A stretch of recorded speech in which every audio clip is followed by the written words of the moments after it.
Hello, it's Philip Taylor speaking from Richmond Green Chambers in London. It's always a pleasure to review a book which is the memoirs, contains the memoirs of a well-known, often perhaps controversial, certainly a character in the legal world, because it is so nice to see how they develop their own particular careers, what contribution they've made to the law during their lifetimes, and also the views they have. Now you get all of that and plenty more in a very frank statement by the well-known Yorkshireman, Barrington Black, whose name will be well known to many of you, I am sure. This is the book here, and there's a nice photograph of him. It's from Waterside Press, and the book is entitled Both Sides of the Bench, and I'll show you the book in a minute. As I say, it's part of the Waterside Press publications. They are a firm who are putting justice into words. They certainly do so with this book. Now, my wife Elizabeth and I talked about the book, and we've come up with a title which for this review, which hopefully will be in the journals and on the web. We've called it A Welcome Series of Opinions from an Experienced Lawyer and Judge. And there he is. There's the front, there's the spine, and then there's some pictures of him at the back. Now, I'm not going to give away everything that's in the book. It's a paperback. It runs to 220 odd pages. There's an index at the back. And then at the front you've got some nice photographs. So it's a really nice tribute book right at the beginning. Then you have the content section. There are 23 chapters, and then there's an index, as I say, right at the back. He covers a lot of ground, dealing with a lot of very interesting people. A nice lot of acknowledgements from his time both here in London, up in the north of England. Very nice dedication, which I think you can read there. And then we get to the beginnings. There's a nice picture of him right at the beginning. And then beginnings, and then it runs all the way through. And without saying too much, he makes a lot of very important points. He deals with a lot of very interesting cases. It's written in a very readable fashion, as you can just see from that little extract there, dealing with 1981.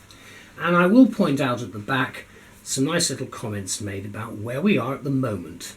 He actually, right at the end, the chapter says, recycled for an unexpected second innings. And he makes some comments about what's been happening recently. More about that at the end of the review, because I'm not going to give it all away now. But he does like writing lots of letters, and you've probably seen them in various journals or magazines or newspapers that you read. However, he makes very good points throughout. Now, I'm not going to make too many comments and spoilers for what's in it, because it's a lovely read, and as I said, if you like, as I do, the actual biographies of leading lawyers, it's a delight to read them, and this one's in a class actually of its own.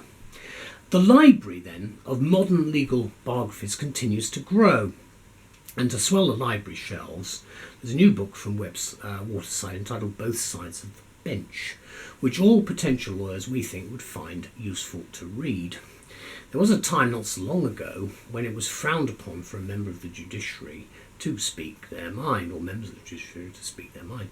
Some contemporaries of Barrington Black did so, much to the consternation of senior legal politicians until recently. No names. We all know who I'm referring to, I think. Fortunately, there are now many more books from living judges explaining their professional lives and how they go about their daily business, and we thank them for that. Such works are of great benefit to everybody because we can get to understand these decision makers once they're stripped of their wigs and mystique. So we have here an excellent set of views and opinions from a leading, well-known and controversial lawyer of our time, Barrington Black, even today well known for his pithy contemporary comments in the newspapers and journals. It's a highly readable autobiography in my view. It charters the contemporary history of the bench and the bar from the 1950s onwards, so it covers a substantial part of the 20th century and goes well into this century, and we feel that Black offers some useful opinions on many of the cases and issues of the day, and I think we're better off for it because the reader can see where his point of view comes from. Now, Barrington Black, who today is probably well known to the younger bar as a popular correspondent in the Times, letters column, comes from Harrogate, where I used to live for years, and he practiced in Leeds, and I can remember my early years, legal years, in the north of England. So, of course, what you've got here is a certain amount of the bluff Yorkshireman coming out about him, which one can relish because a spade really is a spade and not a shovel to him, and rightly so. The story starts right at the beginning with Black describing himself as never an idealist. There are some splendid and sensitive family photographs throughout his career, which gives one the measure of the man, covering his interesting background as a solicitor and his experiences in the army, which clearly had a marked effect on his future, as it does with most people, myself included, because I think, again, there's not a lot of difference in some respects to the way the bar and the bench operate and the military approaches that one has gained from, say, an army basic training course and work in the armed forces. So I understand that. Black's experiences and anecdotes, of course, from the legal profession comprise the bulk of the book, and they're great. They're great fun. And you must look at it from that perspective, because he's dealing, as we all do, with some very serious cases sometimes. And I use the word fun in the sense of trying to lighten the desperate nature of some of the caseload he's had, because we have to make some really tough decisions in the legal profession about our fellow persons, fellow man and fellow woman, and it's difficult. But his final comment at the end on legal aid, which I've left until now, is just about sums up the predicament of the law and what the law is going through today with the end of legal aid as we know it. So do read that point, because there are some big concerns about what is happening at the moment within the profession. The view of many is that the young bar is in a crisis. It's sort of really having a problem at the moment, and is failing, according to some people. So Black's final comment sums up a massive problem that we're building up for ourselves. Where will the judges come from?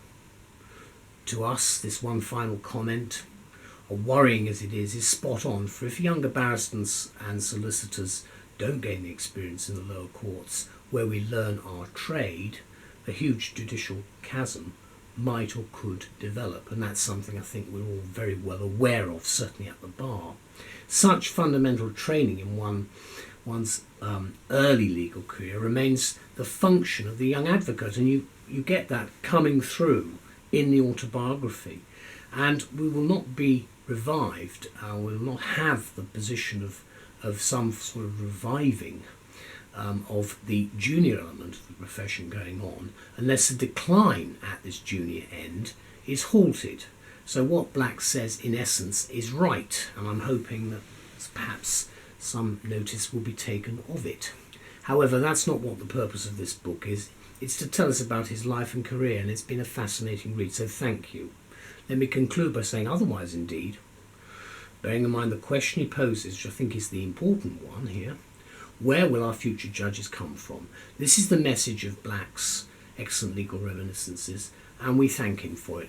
It's well worth reading this book, and I'm biased because I know Harrogate and Leeds well, but I found it a fascinating read. There's the book again, spine and then the back, and just to show you some photographs again, some nice pictures there. Before all the wigs are taken away, some nice pictures on the back cover, which I didn't show earlier on as well. And as I say, it's a paperback, but it's nice paper, and it's nice, it's firm as well. So it's good. There are, of course, as I say, the useful index at the back as well. But just opening it up. Chapter 18, some changes in the law, and mainly for the good.